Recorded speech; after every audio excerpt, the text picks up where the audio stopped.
We're starting off with warm-up number 2. It's 10 repetitions of rolling the calves, then 3 repetitions of the sprinter, and 3 repetitions of squats with toe holds done 3 times. So you're getting hip mobility, T-spine mobility, and a little bit of T-spine and glute activation.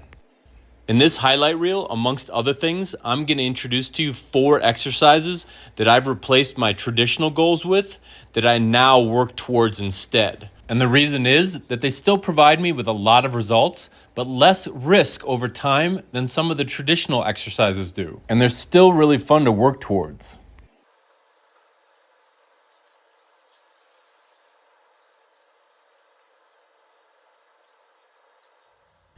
And here we've got T push-ups again, this time on my knuckles.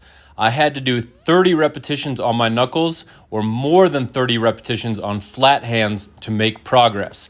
So I opted to do them on my knuckles, and this was really hard. Doing them on your knuckles increases your range of motion by elevating your body a little bit, and that makes it quite a bit harder. And there we go. There was the 30th. Progress made. That's what I want. The Turkish get-up is one of 4 exercises I'm presenting in this video that I think represents a better goal to try to achieve than some of the traditional exercises that people try and get good at. The weight is really well distributed across your whole body, and even when you get really strong, you're still talking about a low 3 figures load placed on your body.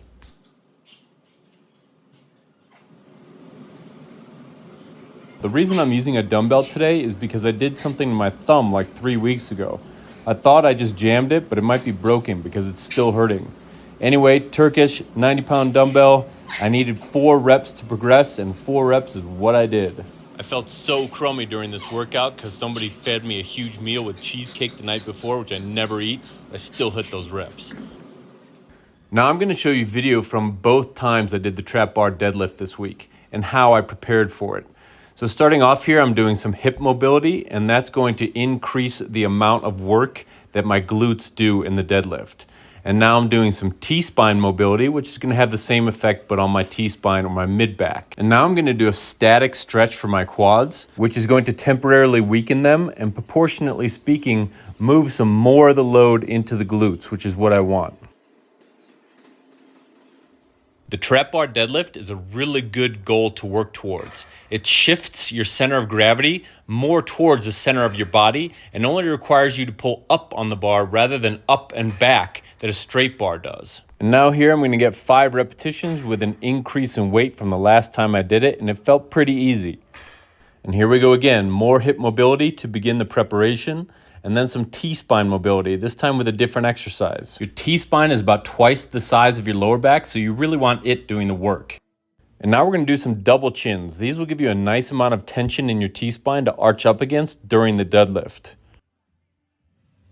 And again, we're doing another increase in weight because the last one felt so easy. This one felt ridiculously easy, so I'm really happy about that.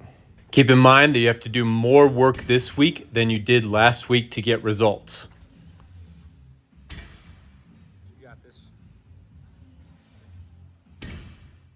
Now we're moving back to last week. We're doing some hip flexion on the floor, and it's really just to create some tension for the T-spine to work against during the next exercise, which is coming up in just a second.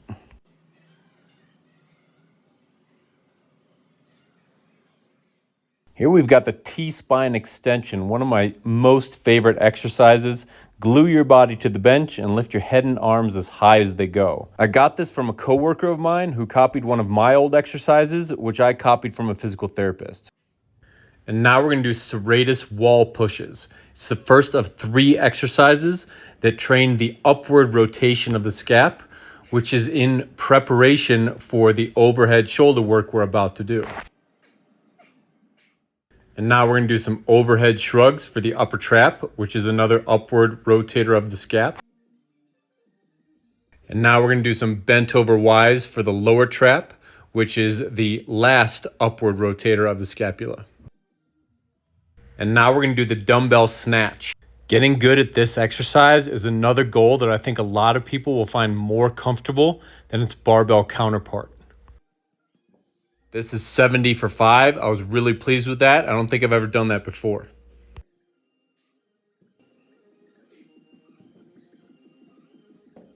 And now a personal favorite, the kettlebell clean and press. Getting good at this exercise is yet another goal that I think a lot of people can strive to achieve more comfortably than its barbell counterpart at the same time as getting a similar amount of results.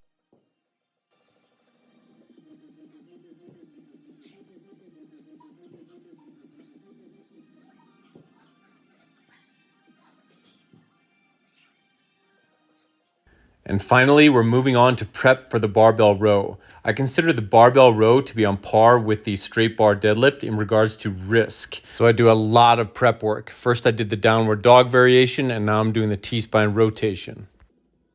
And this is roughly how you perform a barbell row, with your upper body parallel or nearly parallel to the floor. Now watching this, I feel like I should have gone lower. And last but not least, this is likely why my results have been so good these last couple weeks. I've been adamant about getting my calories in.